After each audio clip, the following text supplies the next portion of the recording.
Hi everybody and welcome to my channel. Today we are here in Big Sky, Montana. Today we are going to Virginia City, a historic old ghost town. It is very windy here today. If this is your first time to my channel, please give this video a thumbs up and subscribe. There are horses right there behind me. They're very cool. Yeah, there's a lot of horses here. Got 4 of them. Enjoying their day. And over there is a donkey. One lone donkey. Pretty cool. Here I am getting a milkshake from yesteryears. This is a really cool place, and I think I'm gonna get a huckleberry milkshake. Here I got a huckleberry milkshake. This looks incredible to try.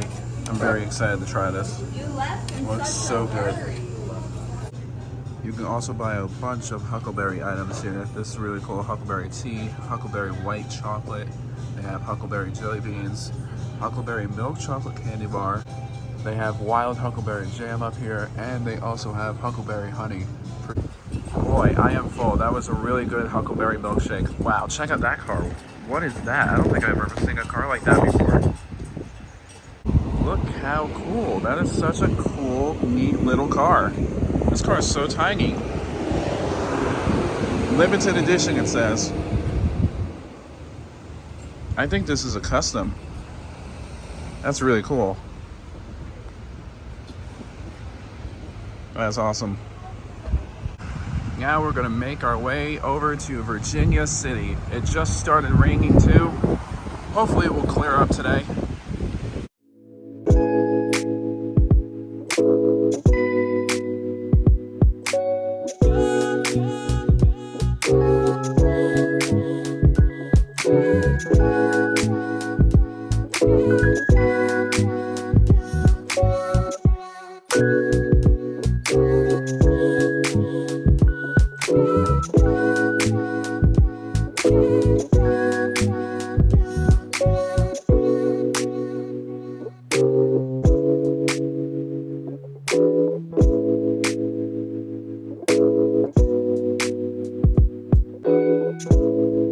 And we made it to Virginia City. Established in 1863, Virginia City is an old historic mining town, and it was once the capital of Montana. That's pretty cool.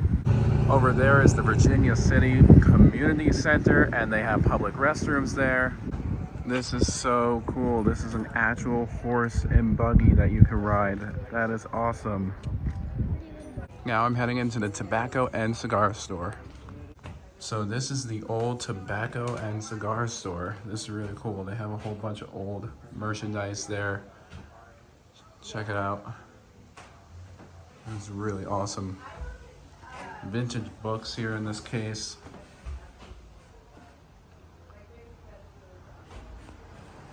So cool. This is Montana Picture and Gallery Store. 1864 was built. Check it out, they have all these cool old photos that you can do with your family. That's pretty cool. No. Just the summer. Yeah, it's a ghost town the rest of the year. Next tour is at 2 p.m., so we're gonna go. Welcome to the Historic Tour Company, the fire truck in Virginia City, Montana. Let me give you a little history lesson on how we came to be in here. In 1862, gold was discovered over in Bannock. Bannock is about 70 miles west of here, so this side of Dillon. On May 26th of 1863, there were 6 miners out of Bannock. They were headed for the Yellowstone country on an expedition. Got into all kinds of trouble on the other side of the mountain. Wound up turning around, never headed back to Bannock. They camped for the night down here at the end of the street on the gulch. While one of them was fixing supper, the other boys went to look for a little color in the creek. The color they found, one of the largest placer gold deposits ever discovered in the world. Placer meaning the gold is all held in the alluvial fine materials in the stream bed. In other words, in the sands and gravels. 1864 prices, $16 an ounce for gold. They mined over $100 million worth of gold out of this gulch behind you. And that was just the placer gold, it was not the hard rock or the dredging operations. Now at the miners came the merchants. With the miners and the merchants came some individuals who didn't want to work for a living. Go figure. Some of them were called road agents. Had a very high percentage of robberies and murders here early on. Fact is, in the first year of existence, we had over 100 murders. Towards the end of 1863, part of the merchants and miners were Masons. And if you look right across the street from the second story, that is a Masonic temple. It's still active today. Those Masons formed a group called the Vigilantes, and the Vigilantes set about cleaning up territory, much as they'd done in California and Colorado. In the course of 6 weeks' time, they hung 22 individuals. On January 14th, they brought 5 of those individuals into town. They put them on trial. They were found guilty, and they were sentenced to be hung. And we're looking for a place to hang them. Just so happens to be this brown building over here across the street with the 2 doors. That building is still known today as the Hangman's Building. It was under construction at the time. The roof was not on it. But if you look down the near wall there, you see a bump over the window. That's a beam pocket. There's a beam run from this wall to the other wall. Holds the 2 walls parallel and perpendicular. That's a perfect place for hanging. They took the 5 individuals over there. They put them up on boxes. They said their goodbyes. And one of them said, "Hooray for Jefferson Davis," and jumped to his death. Obviously, he was a Southern sympathizer, as were a good portion of miners here. Now, after the tour, you get a chance to wander around over there. Far door over there is Dave Baker's Hat Shop and Rock Shop. Dave knows about everything there is to know about a rock. Halfway decent hat also. The near side there is the Sarah Bickford side. There's a depiction of the hanging in there, plus the old beam is still there. And you can actually see the rope marks on the old beam if you look closely. And there's a great story there about Sarah Bickford. She was the first black woman owned a utility company in the United States. She owned a water company here for years. Pretty interesting story about her life and how she got here. The 5 individuals hung over there. They're all buried up on Boot Hill. We're headed to Boot Hill to share the grave sites. Going to give you a little history lesson along the way. Show you some of the more interesting sites around town. So sit back, enjoy the view, and enjoy the ride on the fire truck. Woo!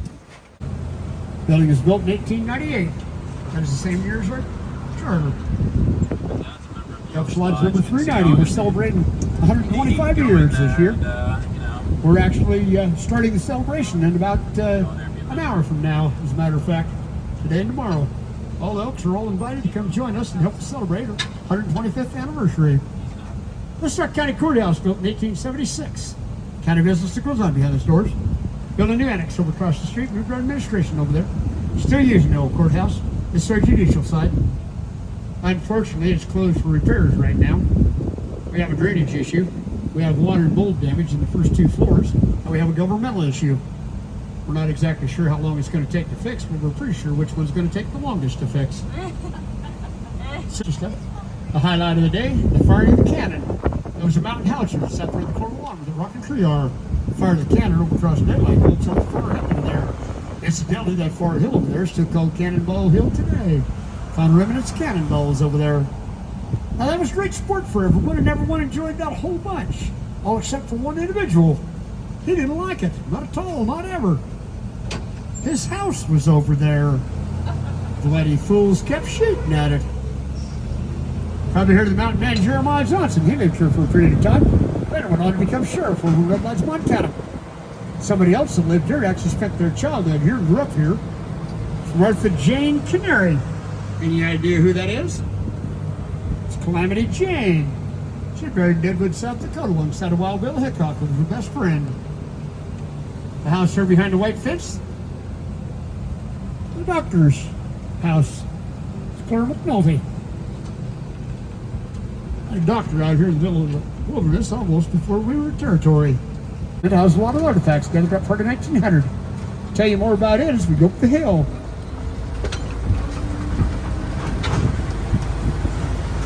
Open area over here to the left, known as the Bury Gardens. Large celebrations were held down here in the past. And I'm sure if those old trees could talk, the stories they could tell. I had a series of Gilbert Brewery built in 1864. They brewed beer here right up until 1919 when Prohibition hit. Then they closed their doors forever as a brewery. Just so happens to be this is the home of the Brewery Follies, one of our live entertainment groups. Don't bring the kiddies, they won't like it. But for the adults, you might have to have some tape your ribs back together from laughing because they are pretty hilarious. And they are absolutely positively not politically correct. And you leave no stones unturned either. Believe me, there is nothing sacred with these guys. They have shows Wednesday through Sunday through Labor Day weekend. They have an 8 o'clock show tonight, which they still have openings for. And anybody interested in tickets, you can call the number right there on the wall, get you into the system. Notice the Brewery wagon. Look at how heavy the suspension is in that wagon. They would have hauled up kegs of beer out to the miners on that wagon. One of the questions always asked is, why do miners drink beer? Had a large population on this drainage. Sanitary conditions were deplorable. Waterborne illness, #1 killer of the population. We are heading to Boot Hill now.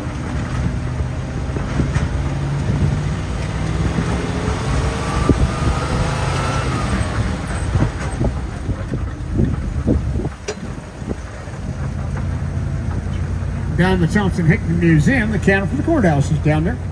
There's a treaty that was written and never signed. A Victrola and a spinning wheel.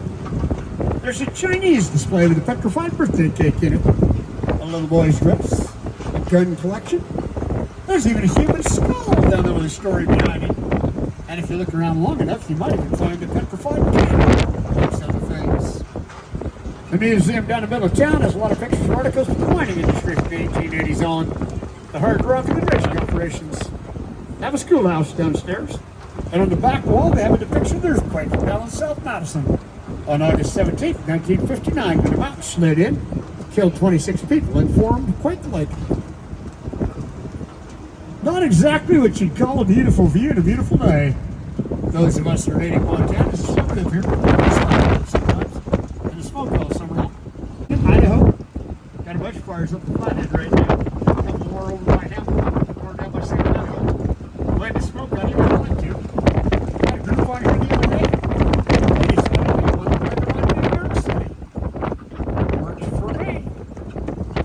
Halfway up the hill there, you see some moving activity. That is a commercial gold operation. The materials mill up there. It is in that for the first time.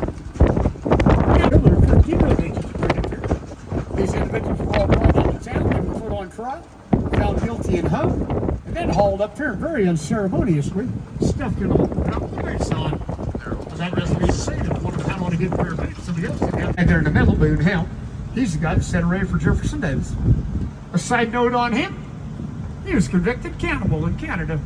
The guy named down there, George Lane, his nickname was Clifford George. Had a shoe repair business down on Main Street. His lot with this group was to watch the state station, see when the next shipment of gold was going out.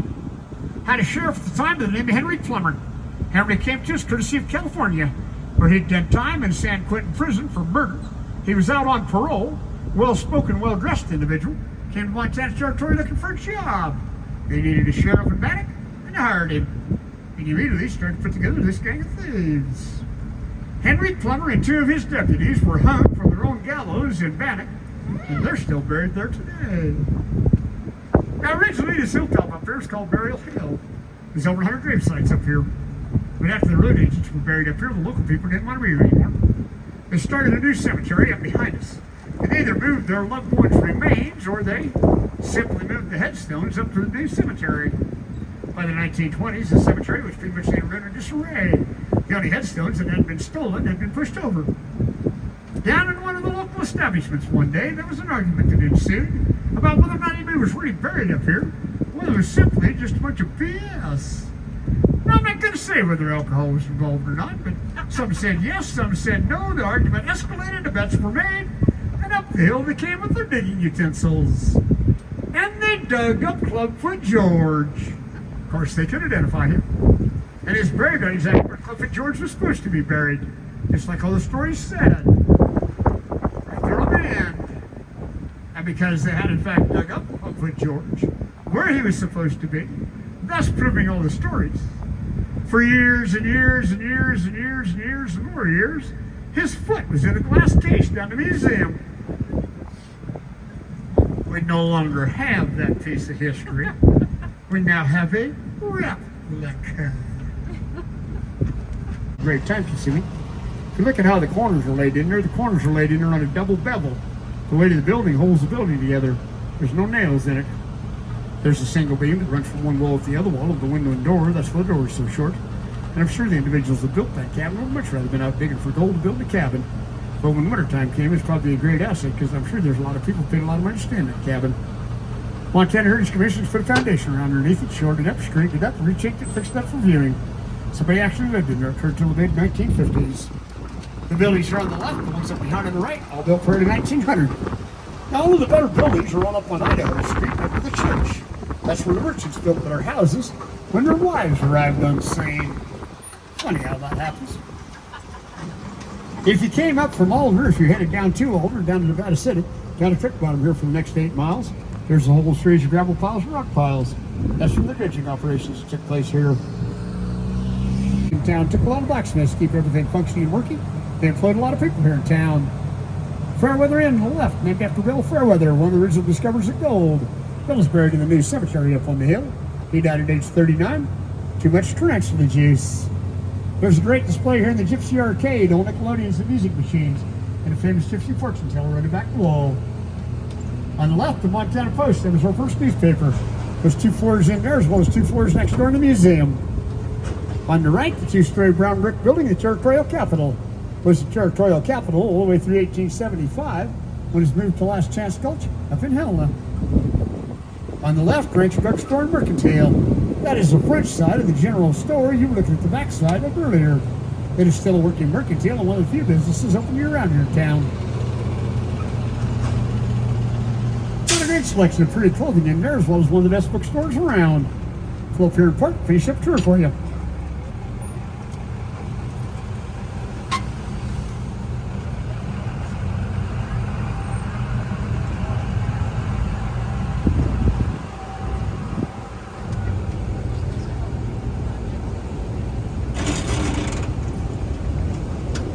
That was such a great tour. That guy was very knowledgeable about the history of Virginia City. Highly recommend doing that tour. I think it happens every day around 2 p.m. We just so happened to make it at that time. Now we're done with Virginia City, and then we're gonna head on over to our next destination in a little bit. Look at this on the side of the road. There's like a horse farm here. They're so cool. There's a lot of them. There's more back there too. They're so close. Hey guys.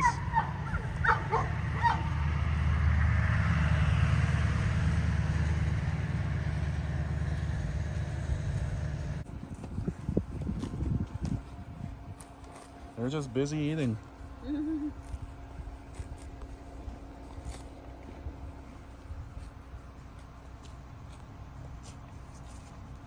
So cool. So pretty.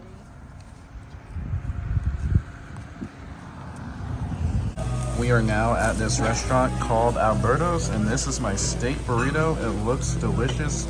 Cannot wait to dig in. Thank you guys for watching today's vlog. If you guys enjoyed the video, please give this video a thumbs up and subscribe to the channel.